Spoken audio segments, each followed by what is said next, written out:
حشر کے روز بھلا اور کدھر جاؤں گا، حشر کے روز بھلا اور کدھر جاؤں وحبيبنا وطبيبنا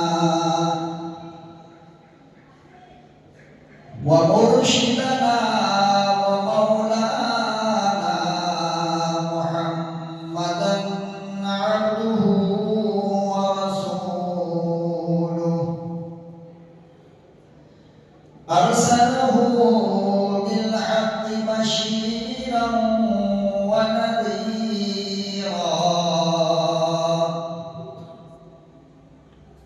وداعيا إلى الله بإذنه وسراجا منيرا. أما بعد فأعوذ بالله السميع العليم من الشيطان الرجيم. بسم الله الرحمن الرحيم.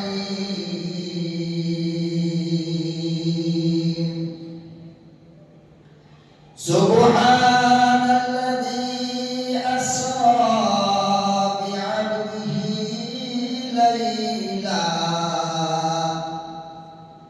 ليلا من المسجد الحرام إلى المسجد الأقصى الذي باركنا حوله لنريه من آياتنا إنه هو السميع البصير.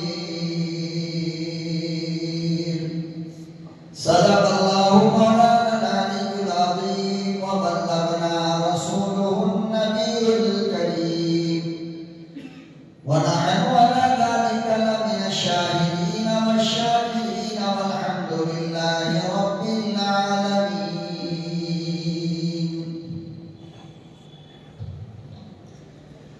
درود شریف پڑھ لیں. اللہم صلی علی سیدنا محمد وعلی آل سیدنا محمد وبارک وسلم. اللہم صلی علی سیدنا محمد وعلی آل سیدنا محمد وبارک وسلم. اللہم صلی علی سیدنا محمد وعلی آل سیدنا محمد وبارک وسلم. نہایت قابل قدر بزرگوں اور دوستوں، ملک و ملت کے پیارے غیور نوجوانوں، عزیز بچوں، عربی اعتبار سے یہ جو مہینہ چل رہا ہے اسلامی اعتبار سے یہ رجب کا مہینہ کہلاتا ہے.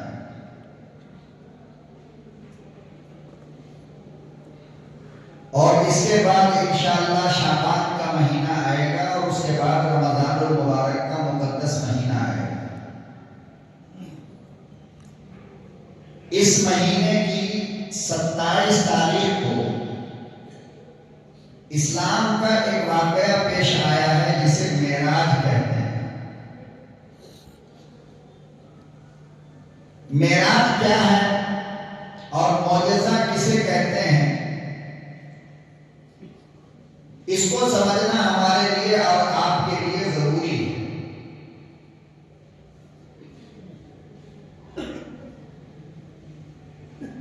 اللہ نے جن کو نبی بنایا، رسول بنایا، پیغمبر بنایا، ان کی طرف سے کسی ایسی چیز کا ہونا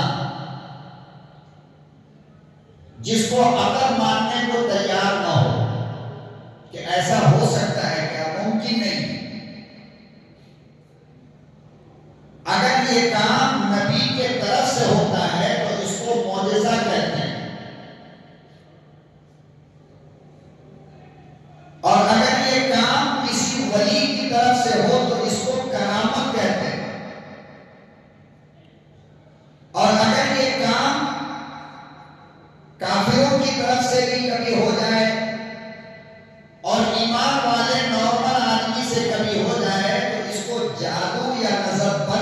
صحت کہتے ہیں. مثال کے طور پر آپ سمجھیے، ہم نے اور آپ نے بچپن سے آج تک الگ الگ جگہوں پہ، کبھی بس اسٹینڈ میں، کبھی بازار میں، کبھی روڈ پر، کبھی گلیوں میں، کچھ ایسے لوگوں کو دیکھا ہوگا کبھی نہ کبھی جو کرتب دکھاتے ہیں. کبھی ایک کبوتر کا 2 کبوتر بنا دیا، کبھی بچے کو ذبح کر دیا. جو مداری لوگ، کھلاڑی لوگ آتے ہیں محلوں میں یا بازاروں میں، ایسا کرتے ہوئے ہم نے اور آپ نے دیکھا یا نہیں دیکھا؟ گلے کے اندر چاقو گئی ہے، ادھر سے نکلی ہے، گود میں لے کر کے سب کو دکھا رہا ہے. ظاہر بات ہے کہ اس چیز کو ہماری اور آپ کی عقل ماننے کے لیے تیار نہیں ہوتی ہے کہ ایسا کیسے ہوگا. بھائی ایک بچے کو جب ذبح کر دیا اور سارے لوگ دیکھ رہے ہیں کہ بچہ ذبح ہو گیا، اور پھر اس کے بعد اس کو زندہ ہو جاتا ہے، وہ ٹوکری اوپر سے ڈالا، کپڑا ڈالا، اور جب کپڑا ہٹایا تو بچہ اندر زندہ ہے، یہ دل ماننے کے لیے تیار نہیں ہوتا. تو اس کو کہتے ہیں جادو. اس کو کیا کہتے ہیں؟ جادو. یعنی یہ کام ایسے آدمی کی طرف سے ہوا ہے جس بندے کے پاس نہ ایمان ہے، جس بندے کے پاس نہ نماز ہے، جس بندے کے پاس نہ قرآن ہے، جس انسان کے پاس نہ رسول ہے، نہ خدا کی توحید ہے، کچھ بھی نہیں، مگر وہ ایسا کام کر گیا جس کو عقل ماننے کے لیے تیار نہیں ہوتی. فرمایا کہ اس کو جادو کہتے ہیں. اور وہ جادو میں ہوتا کیا ہے؟ آپ کی نظر کے اوپر پردہ ڈال دیا جاتا ہے، آپ کی نظر کو باندھ دیا جاتا ہے، پھر وہ آپ کے سامنے کچھ بھی کرے تو آپ کو وہی نظر آئے گا جو وہ آپ کو دکھانا چاہتا ہے. کبھی آپ نے دیکھا ہوگا کہ چھوٹے سے ٹوکرے کے اندر کبوتر رکھا، رکھتے ہوئے سب نے دیکھا، لیکن جب ٹوکرا کھولا تو اس میں سے کبوتر غائب. اب آپ کیا کہو گے کہ یہ معجزہ ہے، یہ نبی ہے؟ اس کو کہتے ہیں جادو. اور یہی کام جب اللہ کے نیک بندوں کی طرف سے ہو. مثال کے طور پہ آپ نے بہت سارے بزرگوں کے واقعات پڑھے ہوں گے. اللہ والوں کے بارے میں آپ نے سنا ہوگا کہ سمندر کے اندر کشتی پر بیٹھے ہوئے جا رہے ہیں، اچانک طوفان آیا، کشتی کا ہر بندہ ڈوب گیا، یہ بچ گیا. تو عقل تو مانتی نہیں نا بھائی، طوفان میں جب کشتی میں بیٹھا سارا بندہ ڈوب گیا تو یہ ایک بندہ کیسے بچا؟ اس کو کہتے ہیں کرامت. اس کو کیا کہتے ہیں؟ کرامت. اللہ والے. جیسے کہ ہمارے ملک ہندوستان کے اندر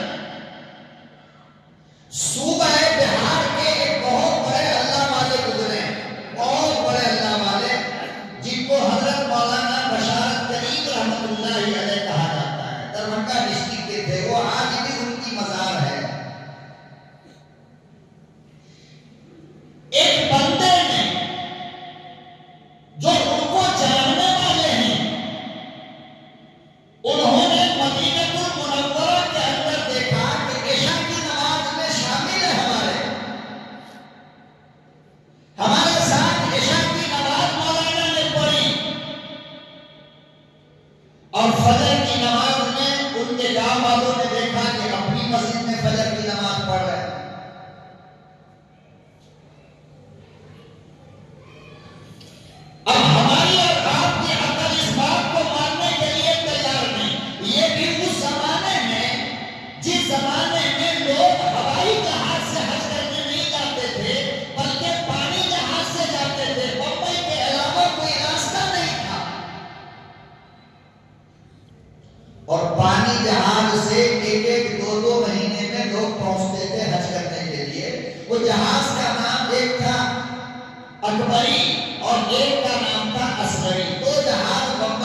جمعہ میں مسجد سبحانیہ میں آ گیا تو پکڑ کے لوگ اتنا مارے گا نمہانس میں لے جا کے رکھ دے گا، پاگل ہو گیا ہے، بیٹھی بیٹھی باتیں کر رہا ہے، تو عقل مانتی نہیں۔ لیکن جب یہ اللہ والوں سے ہوتی ہے یہ کام تو پھر اس کو ماننا پڑے گا۔ کیوں ماننا پڑے گا؟ اس لیے کہ اللہ والوں کے کام میں، اللہ والوں کی رات میں، اللہ والوں کے کھانے میں، اللہ والوں کی نیند میں، اللہ والوں کے چلنے میں برکت ڈال دیتا ہے۔ کیا ڈال دیتا ہے؟ کیا ڈالتا ہے؟ برکت۔ جیسے کہ خواجہ معین الدین چشتی اجمیری رحمۃ اللہ علیہ، اجمیر جس درگاہ کے نیچے آج ان لوگوں کو مندر نظر آنے لگی ہے، بائسکوپ سے دیکھا ان لوگوں نے، 800 سال سے وہ درگاہ ہے اور آج ان کو اسپیشل آنکھ مل گئی ہے تو اب اس درگاہ کے نیچے ان کو مندر نظر آنے لگی ہے۔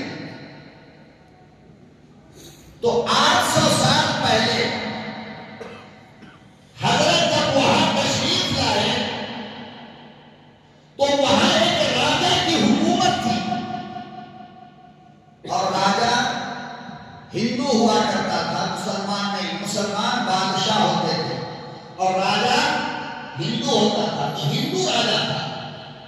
جب اس کو یہ پتا چلا کہ یہ ایمان کی لوگوں کو دعوت دیتا ہے اور لوگ اس کی بات کو مان کر ہندو دھرم چھوڑ کر مسلمان ہوتا ہے، تو راجا نے اس علاقے کا جو تالاب تھا پانی کا، جہاں سے لوگ پانی پیتے بھی تھے، اسی پانی سے کھانا بھی بناتے تھے، اسی پانی سے کپڑا بھی دھوتے تھے، اسی پانی سے نہاتے تھے، آج کی طرح ہر گھر میں نل نہیں تھا۔ تو راجا نے کیا کیا کہ حضرت خواجہ معین الدین چشتی اجمیری پر اور ان کے ماننے والوں کے لیے تالاب سے پانی بند کر دیا کہ پانی نہیں ملے گا تو مر جائے گا، یہ لوگ پیے گا کہاں سے، کھائے گا کہاں سے، نہائے گا کہاں، مر جائے گا۔ خواجہ معین الدین چشتی اجمیری رحمۃ اللہ علیہ کے پاس لکڑی کا ایک پیالہ تھا۔ کیا تھا؟ لکڑی کا ایک پیالہ۔ حضرت نے لکڑی کے چھوٹے سے پیالے کو تالاب کی طرف یوں بڑھایا، پورے تالاب کا پانی اس پیالے میں آ گیا، تالاب سوکھ گیا۔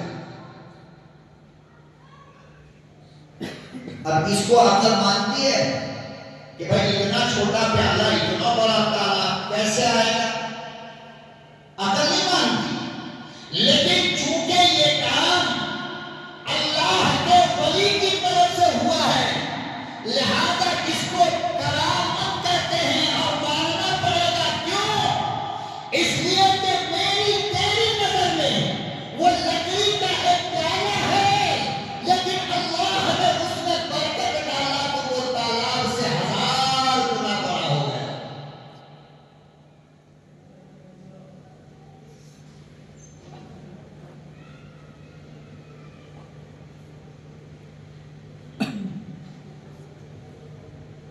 پھر آیا وہ معافی مانگنے۔ کیا آیا؟ معافی مانگنے۔ معافی مانگنے سے پہلے انہوں نے حضرت کے اوپر حملہ کرنے کے لیے، ان کے ماننے والوں پہ حملہ کرنے کے لیے اپنے لشکر کو بھیجا۔ حضرت خواجہ معین الدین چشتی اجمیری کے پاؤں میں لکڑی کا چپل تھا جس کو پہلے لوگ بہت شوق سے استعمال کرتے تھے، کھڑاؤں بولتے ہیں۔ کیا بولتے ہیں اس کو؟ کھڑاؤں۔ صرف سامنے کا انگوٹھا ہوتا اور پورا چپل لکڑی کا۔ جب اس کی فوج حملہ کرنے آئی ہے، اللہ اکبر، تاریخ کے اندر یہ بات لکھی ہے کہ خواجہ کا یہ چپل اڑا آسمان کی طرف اور اڑ کر بادشاہ کی ٹھکائی کر رہا تھا، پکڑنے والا کوئی۔ ایمان والے آرام سے بیٹھے، چپل اپنا سارا کام، تو عقل مانتی ہے اس کو؟ نہیں مانتی۔ لیکن چونکہ یہ اللہ کے ولی کی طرف سے ہے لہذا اس کو کرامت کہتے ہیں۔ ہمارے ہندوستان میں نام نہیں لیتا، میری ملاقات ہے الحمدللہ، آج بھی ایک اللہ کے ولی ہیں، بزرگ، رات بھر تہجد اور دن بھر امت کے کام۔ کسی نے پوچھا کہ حضرت آپ سوتے کب ہیں؟ آپ سوتے کب ہیں؟ تو حضرت نے فرمایا کہ بتانا تو نہیں چاہتا تھا لیکن پوچھتے ہو تو بتا دیتا ہوں کہ ریلوے اسٹیشن ہو یا دسترخوان ہو، مسجد ہو یا مکان ہو، فرمایا کہ سلام پھیرنے کے بعد میں 1 منٹ صرف آنکھ بند کر کے خاموش ہو جاتا ہوں، میرے 24 گھنٹے کی نیند پوری ہو جاتی ہے۔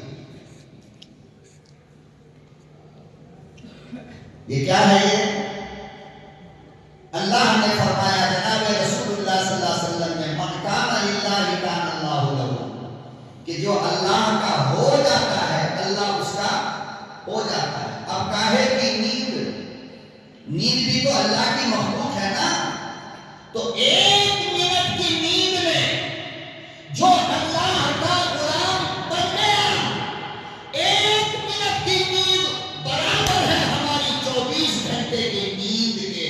کیوں؟ اس لیے کہ اس 1 منٹ کی نیند میں 24 گھنٹے کی برکت آ گئی۔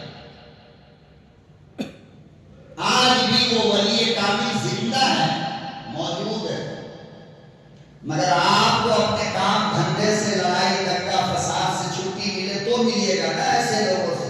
ہمارے پاس تو ٹائم ہی نہیں ہے ملنے کا۔ بےہودہ باتیں ہم چائے کے ہوٹل میں گھنٹوں کریں گے، مگر کسی ایک عالم کے پاس، ایک اللہ والوں کے پاس بیٹھنے کے لیے ہمارے پاس 5 منٹ نہیں۔ نتیجہ یہ ہے کہ ہم شیطان کے غلام بن گئے، ہماری زندگی سے برکت ختم ہو گئی۔ 8 گھنٹہ سونے کے بعد 10 بجے دن میں اٹھتا ہے، تب بھی کہتا ہے کہ نیند پوری نہیں، تو پھر قبرستان میں جا کر کے سو جاؤ ہمیشہ کے لیے، جہاں نیند پوری نہیں ہو رہی ہے وہاں ہو جائے گی۔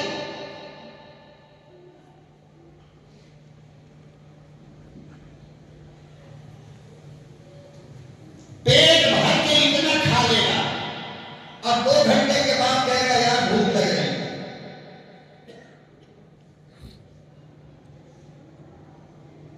ایک کھجور کھا کر کے صحابہ 24 گھنٹے گزار دیے۔ ہم نلے تک کھا لے مگر ہمارا پیٹ کیوں؟ اس لیے کہ ہمارے کھانے میں برکت نہیں۔ برکت ہوتی تو ایک ٹکڑا کافی تھا ہمارے لیے۔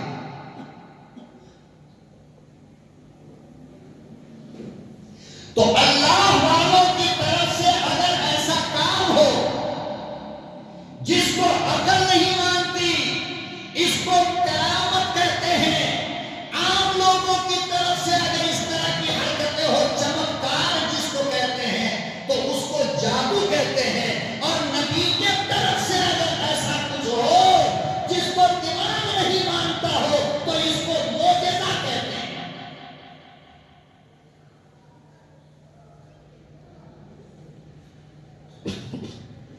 میرا نبی مکے میں ہے، زمین پر بیٹھے، چاند آسمان میں نکلا ہے، اور آپ کو بتا دوں کہ دنیا سے 70 گنا بڑا ہے یہ چاند، 70 گنا بڑا ہے، اور اس سے بڑا ہے تارا، ستارہ، اور اس کے اوپر ہے آسمان۔ میرا نبی مکے میں بیٹھا ہے، اور بیٹھے بیٹھے 14ویں کا چاند پورا گول تھا، پوری دنیا میں اس کی روشنی جا رہی ہے۔ مشرکوں نے مذاق میں آ کر کے کہہ دیا کہ تو کہتا ہے کہ میں اللہ کا نبی ہوں، اللہ کا رسول ہوں، اگر چاند کو دو ٹکڑا کر دے تو میں تجھے رسول مان لوں گا. میرے نبی نے کہا پکا مانے گا آپ. یہیں پر بیٹھے بیٹھے صرف اشارہ کیا تھا. اس کو قرآن بولتا ہے اقتربت الساعۃ وانشق القمر. اشارہ کیا چاند کا دو ٹکڑا ہو گیا. عقل مان رہی ہے؟ بولو بھائی عقل مانتی ہے. لیکن چونکہ یہ نبی سے ہوا لہذا اس کو کیا کہتے ہیں؟ معجزہ کہتے ہیں. جس کو عقل مانے یا نہ مانے. اتنا معجزہ دیکھ کر بھی ابو جہل کہنے لگا یہ کیا بڑی بات ہے چھوڑو یار. کیوں؟ اس لیے کہ مقدر میں ایمان نہیں تھا.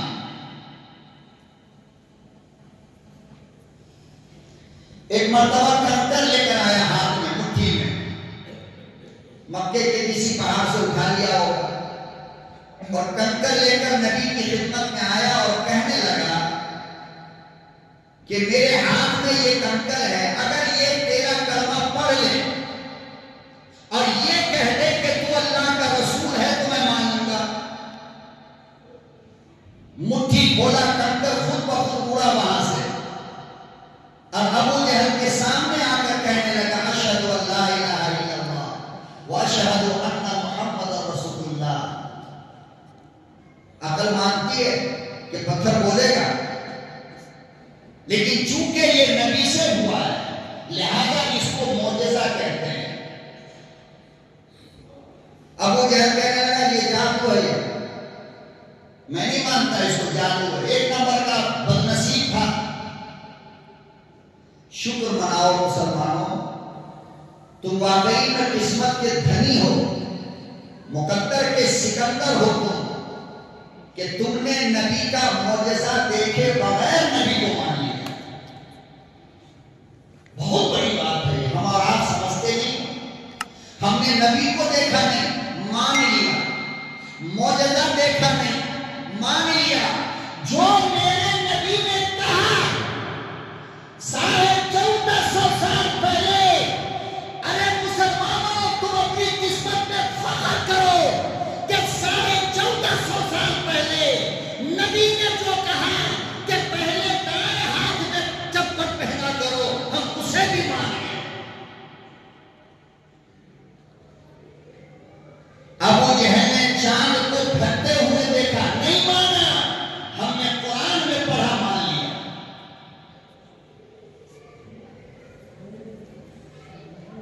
ابو جہل نے پتھر کو کلمہ پڑھتے ہوئے دیکھا نہیں مانا. ہم نے حدیث میں پڑھا اور مان لیا. اسی لیے میرے نبی نے صحابہ سے کہا تھا کہ بتاؤ سب سے قیمتی ایمان کس کا ہے. اپنی زندگی میں میرے نبی نے پوچھا صحابہ سے بتاؤ سب سے قیمتی ایمان کس کا ہے. کہا یا رسول اللہ میرا ہے. ہم نے آپ کو دیکھا ہے. میرے نبی نے کہا تو دیکھ کر ایمان لایا نا. قرآن اترتا ہوا تم نے دیکھا کہ اللہ کی طرف سے آ رہا تب تم نے قرآن کو مانا ہے. نماز کو فرض ہوتا ہوا تم نے دیکھا تب تم نے نماز کو مانا ہے. نبی کو تم نے اپنی آنکھ سے دیکھا کرامت کو دیکھا تب تم نے مجھے مانا ہے. فرمایا کہ پھر آپ بتائیں سب سے قیمتی ایمان کس کا ہے. میرے آقا نے کہا تھا ان لوگوں کا ایمان قیمتی ہے جو بغیر دیکھے مجھے مانتا ہے.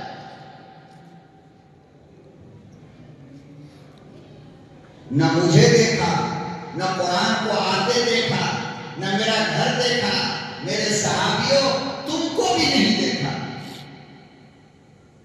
مگر وہ کیسا ایمان والا ہے جو مجھے مانتا ہے میری کتاب کو مانتا ہے اللہ کو مانتا ہے میری ایک ایک بات پہ اپنی جان دینے کو تیار ہو جاتا ہے. فرمایا کہ ذرا بولو تو صحیح کہ تم نے تو میرا جمال دیکھا میرا چہرہ دیکھا میرے اخلاق دیکھے میرا پیار دیکھا میرا رنگ دیکھا میری آنکھ دیکھا میری بات دیکھا میرا سر دیکھا میرا وجود دیکھا. اگر سب کچھ دیکھ کر اگر تم اپنی جان میرے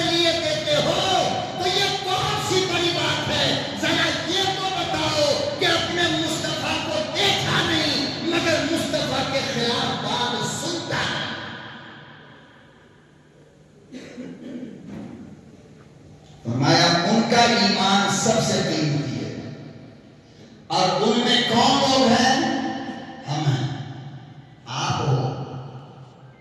میری بیٹی کو کوئی گالی دے ہم برداشت کر لیتے ہیں، ماں کو گالی دے برداشت کر لیتے ہیں، باپ کو گالی دے برداشت کر لیتے ہیں، مگر بغیر دیکھے مصطفیٰ سے محبت کا یہ حال ہے کہ میرے نبی کو اگر کوئی گالی دے، خدا کی قسم اس کا سینہ چیر کر کے رکھ دیں گے اگر ہاتھ کو آ جائے۔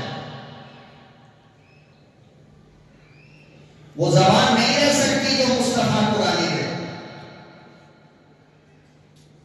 یہ سب اتنی محبت دیکھ کر جب بغیر دیکھے، اس لیے کہا کرتا ہوں کہ بن مانگے اگر مالک نے اتنا ایمان دیا ہے آپ کو، اتنا قیمتی ایمان دیا ہے، تو خدا کے لیے اس کی موت تک حفاظت کرو۔ یہ سب سے قیمتی دولت اللہ نے آپ کو عطا فرمائی ہے۔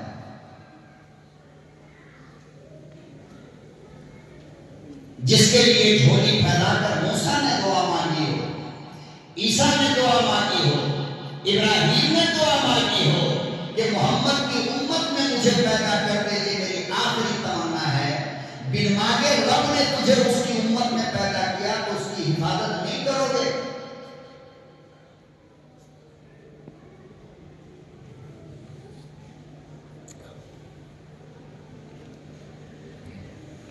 سوچا کرو اکیلے میں بیٹھ کر، ذرا ذرا سی بات پر ہمارا ایمان ہم سے نکل جاتا ہے، ہمیں پتا بھی نہیں چلتا۔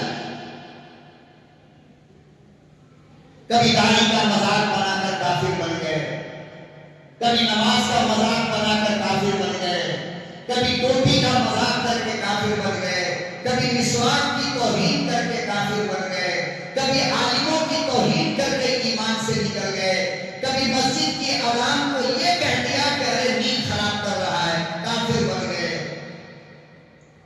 تمہیں پتہ بھی چلتا ہے؟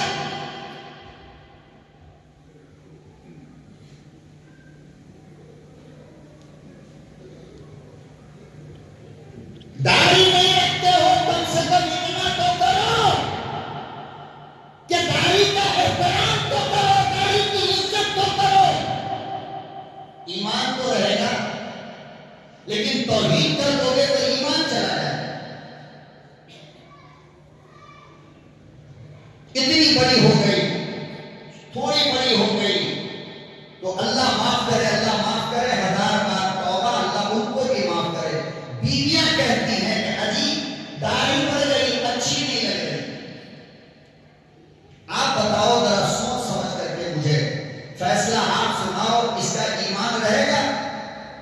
یہ عورت تمہارے لیے نکاح میں باقی ہے؟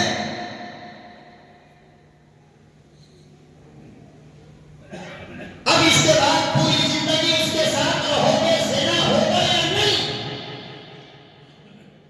چونکہ داڑھی کی توہین کی وجہ سے ایمان چلا گیا،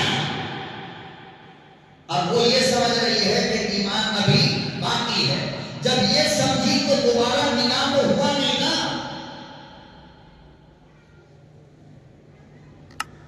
اس لیے میں کہتا ہوں، داڑھی نہ رکھنے کی وجہ سے تم کافر نہیں ہوتے ہو، گنہگار ہو مگر کافر نہیں ہو۔ داڑھی رکھنے والے کو برا کہنے کی وجہ سے تم کافر بن جاتے ہو۔ بیٹی کا رشتہ آتا ہے، داڑھی والا لڑکا ہے، کبھی لڑکی بولے گی، کبھی خاندان بولے گا، کبھی لڑکی کا باپ بولے گا نہیں وہ داڑھی رکھتا ہے، مناسب نہیں ہے اس سے رشتہ۔ بتاؤ ان کا ایمان بچے گا؟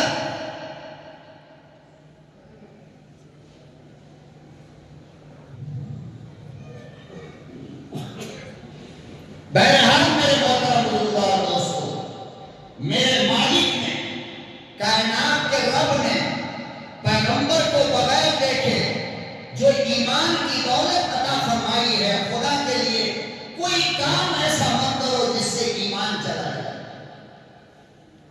گھر جل جائے، آخرت لوٹے گی نہیں، دکان برباد جائے آخرت بگڑے گا نہیں، بیوی مر جائے آخرت بگڑے گا نہیں، لیکن ایمان چلا جائے تو موت بھی بگڑے گی، قبر بھی بگڑے گا، آخرت بھی۔ اس لیے ہر چیز سے زیادہ ہمیں ایمان کی فکر کرنی چاہیے۔ آپ درگاہ پہ جاتے ہو، شوق سے جاؤ، کوئی منع کرنے والا نہیں، دنیا کا کوئی مولوی یہ نہیں کہہ سکتا درگاہ پہ مت جاؤ، ولی کی قبر پہ مت جاؤ، بزرگوں کی قبر پہ مت جاؤ، لیکن اللہ کے بندے ہم تم کو بس اتنا کہنا چاہتے ہیں کہ جانے سے پہلے ایک عالم سے پوچھ دو کہ مولانا درگاہ پہ جا کے ہمیں کیا کرنا ہے۔ اتنا تو پوچھ سکتے ہو نا، کیا کرنا ہے جس سے ہمارا ایمان بچے، اور کیا نہیں کرنا ہے جس سے ایمان چلا جائے، اور کن کو جانا ہے کن کو نہیں جانا ہے۔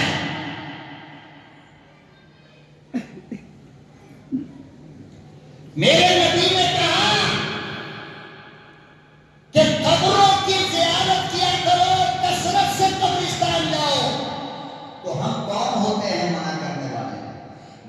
لیکن جس راستے سے میرے نبی نے کہا جانے کے لیے، وہ راستہ ہم سے پوچھ تو لو کم سے کم۔ درگاہ پہ جا کر جو ہمیں کرنا ہے وہ ہم سے پوچھ تو لو، ہم تم سے کوئی پیسے تو نہیں مانگتے جواب دینے کے لیے، لیکن ایسے کام کر جاتے ہو درگاہ پہ جا کر کے کہ جس سے ایمان نہیں بچتا ہے، ایمان چلا جاتا ہے۔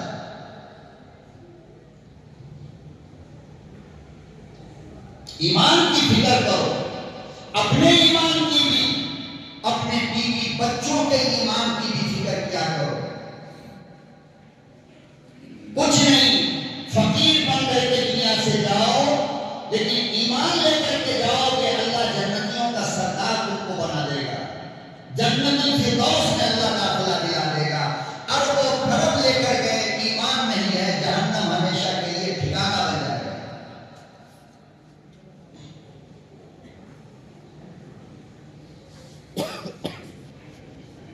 تو بہرحال میں عرض یہ کر رہا تھا کہ ایسا کام جو عام آدمی سے ہو، جس کو عقل نہیں مانتی، اس کو جادو کہتے ہیں، ایسا کام اللہ کے نیک بندوں سے ہو، اس کو کرامت کہتے ہیں، اور ایسا کام اگر نبی سے ہو تو اس کو معجزہ کہتے ہیں۔ جس کو عقل نہ مانے اس کو معجزہ کہتے ہیں۔ رجب کا یہ مہینہ، اس میں یہ کام جو ہمارے بھائی، ہماری بہنیں، ہماری بیٹیاں، ہمارے ماں کرتے ہیں، کنڈا کنڈا فلانا ڈھکانا، یہ سب تو گناہ والا عمل ہے، شریعت میں اس کا کوئی اتا پتا نہیں ہے۔ ہاں البتہ اس مہینے کی 27 تاریخ کو، 20/7 تاریخ کو ایک واقعہ ایسا پیش آیا کہ جو نہ پہلے کبھی ہوا نہ اس کے بعد قیامت تک ہوگا، اور اس کو معراج کہتے ہیں، اس کو اسرا کہتے ہیں، جس کو اللہ نے قرآن میں بیان فرمایا ہے۔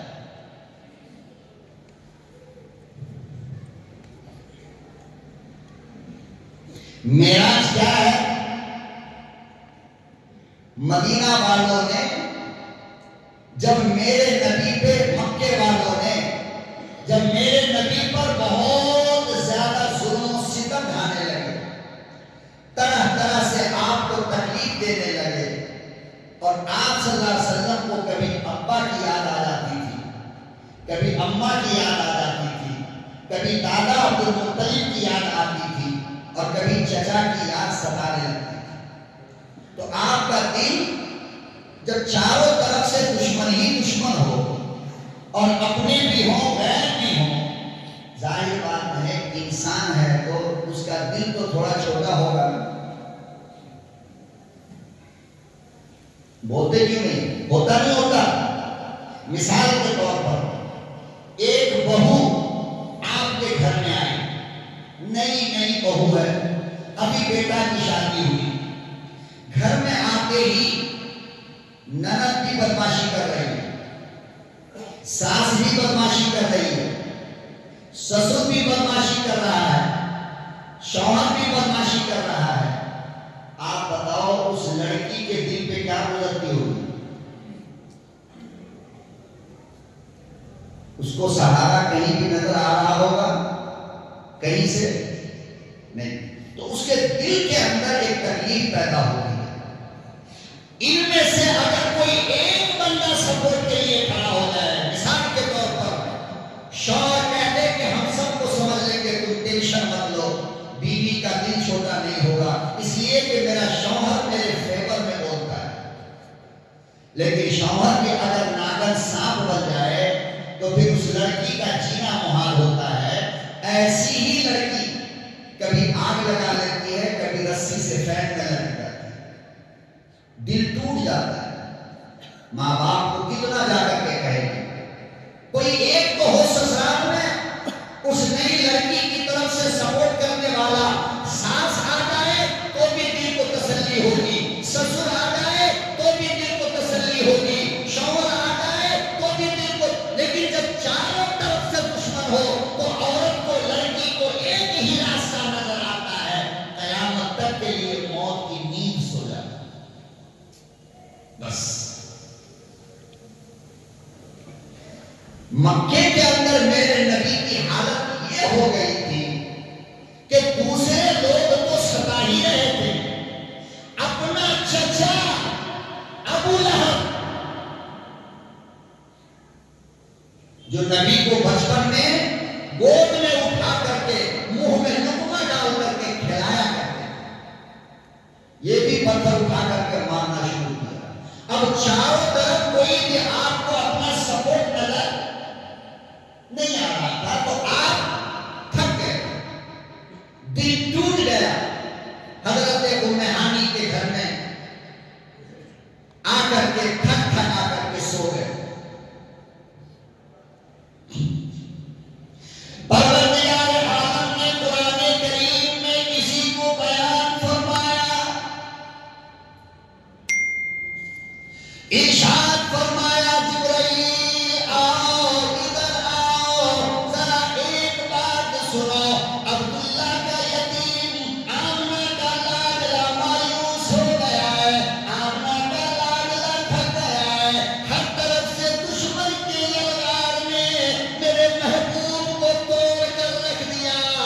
اب موقع آ گیا اپنے بندے کو، اپنے محبوب کو انعام دوں. میرا لاڈلا تھک گیا، میرا پیارا تھک گیا. جبرائیل آؤ، اب میں اپنے محبوب کو بلانا چاہتا ہوں، اب اپنے پیارے کو بلا کر سامنے دیکھنا چاہتا ہوں، اپنے محبوب کو گھمانا چاہتا ہوں. اب فرش سے اٹھاؤ، عرش پر لاؤ.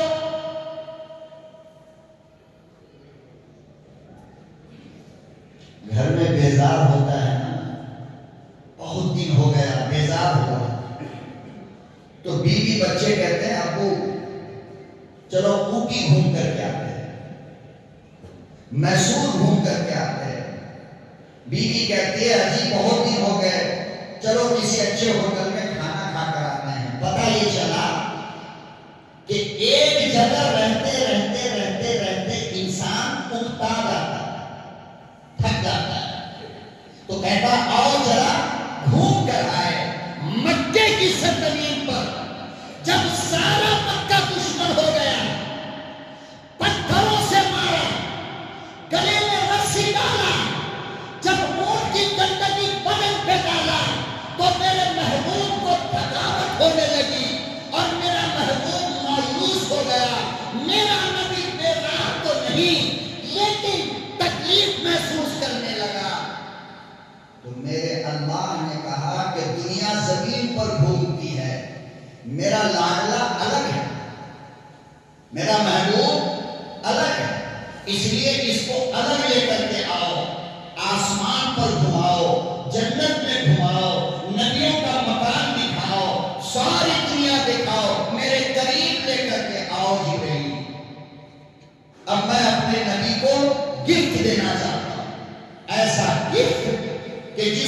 دنیا دیکھ کر کے دنگ رہ جائے. اللہ میاں کیسے جاؤں؟ وہ تو آسمان پر ہے نا، اور ساتوں آسمان کے اوپر. اللہ میاں کیسے جاؤں؟ جبریل امین نے پوچھا. اکیلے جاؤں؟ فرمایا نہیں، ہوا کے فرشتے کو لے لو، پانی کے فرشتے کو لے لو، میکائیل کو لے لو، 3 جاؤ. اور 4 فرشتے اللہ کے سب سے بڑے ہیں، ان میں سے 3 کو کہا کہ آپ 3 جائیے. اللہ میاں کیسے لے کر آؤں؟ کاندھے پر اٹھا کر؟ کہا نہیں. پھر کہا جنت کے اندر میں نے ایک سواری بنایا ہے، اس سواری پر آج سے پہلے کوئی نہیں بیٹھا، اور آج کے بعد قیامت تک کوئی، وہ اسپیشل سواری ہے میرے محبوب کے لیے، جس کو براق کہتے ہیں. جس کو کہتے جبریل وہ لے کر کے جاؤ. براق کا رنگ سفید تھا، اتنا سفید کہ آنکھ نہیں پھیلتی تھی اس کے اوپر. اچھا اللہ میاں اور کوئی کلر والا بھی تو بنا سکتا تھا نا. اسپیشل سواری ہے، اسپیشل سواری ہے، اور اسپیشل آدمی کو لانا ہے، تو اس کے لیے اللہ نے جو کلر پسند کیا وہ کون سا؟ بولو. پوری دنیا میں جتنے بھی بڑے لوگ آج ہیں جو خود کو بڑے کہتے ہیں، صدر، وزیر اعظم، وزیر اعلیٰ، S P, D S P, collector, جج، ان کی گاڑی کا کلر کون سا ہوتا ہے؟ بولو کون سا ہوتا ہے؟ یہ لال بلو پیلی گاڑی پہ بیٹھتے ہیں لوگ؟ نہیں. پتا چلا کہ انہوں نے گاڑی کا کلر بھی چوائس جو کیا ہے وہ اسلام سے کیا ہے، کہ نبی کے لیے اسپیشل گاڑی بنی تو کلر وائٹ تھی. لہذا دنیا کے کوئی آدمی کے لیے اگر لباس ہوگا تو وائٹ ہوگا، اگر گاڑی ہوگی تو وائٹ ہوگی، اور گاڑی کے اندر جو کپڑا تولیہ رکھا جائے گا وہ بھی. پتا چلا کہ دنیا کا سب سے پسندیدہ اور بہترین کلر وائٹ ہے. بات سمجھ رہے ہو؟ اور ایک بات اور سن لو، دنیا میں جتنے کلر کے کپڑے ہیں، سارے کپڑوں سے زیادہ وائٹ کلر کا کپڑا اللہ کا ذکر کرتا ہے، سب سے زیادہ. اسی لیے دنیا میں عزت دار لوگوں کا لباس ہمیشہ وائٹ رہا ہے. علماء کا لباس، عالموں کا لباس وائٹ رہا ہے. مدرسے کے بچوں کا لباس وائٹ رہا ہے. بزرگوں کا لباس وائٹ رہا ہے. ولیوں کا لباس وائٹ رہا ہے. نبیوں کا لباس وائٹ رہا ہے. اور آگے چلو، تمام نوری فرشتوں کا لباس بھی اللہ نے وائٹ بنایا. اب ہم آپ سے کچھ نہیں کہیں، آپ سمجھدار لوگ ہو، ورنہ پھر کہو گے جا کر کے باہر کے مولانا نے کلر والا کپڑا پہننے سے منع کر دیا. میں کچھ نہیں کہتا، آپ فیصلہ کر لو آج کے بعد ہمیں کون سا کپڑا پہننا ہے. آپ کو بوال بچا دے تو باہر جا کر کے، اسی لیے میں آپ فیصلہ کرو. نبی کا لباس وائٹ، فرشتوں کا لباس وائٹ، رسولوں کا لباس وائٹ، براق کا کلر وائٹ، بزرگوں کا کلر وائٹ، علماء کا لباس وائٹ. قیامت تک کے لیے جو جوڑا ہمیں پہنا کر کے قبر میں لٹایا جاتا ہے وہ کلر بھی.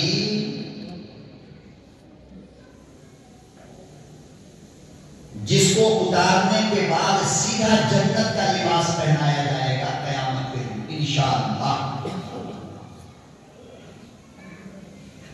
وہ جنت کا لباس بھی وائٹ ہے. جو فرشتہ قبر میں آئے گا قیامت کا دن، اس کا لباس بھی وائٹ ہے. اور میں کہتا ہوں دعوے کے ساتھ لکھ لو جو عزت تمہیں سفید ٹوپی، سفید جھوٹا، سفید شرعی، سفید لنگی میں ملے گی، کسی اور کلر میں وہ عزت ان کو نہیں مل سکتی۔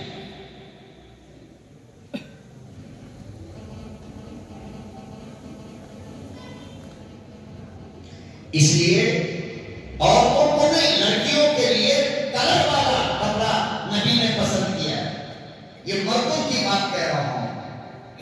اپنے لڑکوں کو، اپنے بچوں کو، اپنے آپ کو سفید لباس میں ڈالنے کی کوشش کرو۔ دیکھو گناہ کرنے سے نفرت ہونے لگے، آزما کر کے دیکھ لینا۔ سفید کپڑا پہننے سے گناہ سے نفرت ہونے لگتی ہے۔ کیوں؟ اس لیے کہ وہ کپڑا ہر وقت ذکر کرتا رہتا ہے، اللہ اللہ اللہ اللہ کہتا ہے۔ اب وہ ہمارے چاروں طرف لپٹا ہوا ہے، تو پھر ہمارے دل کے اندر گندگی کہاں سے آئے؟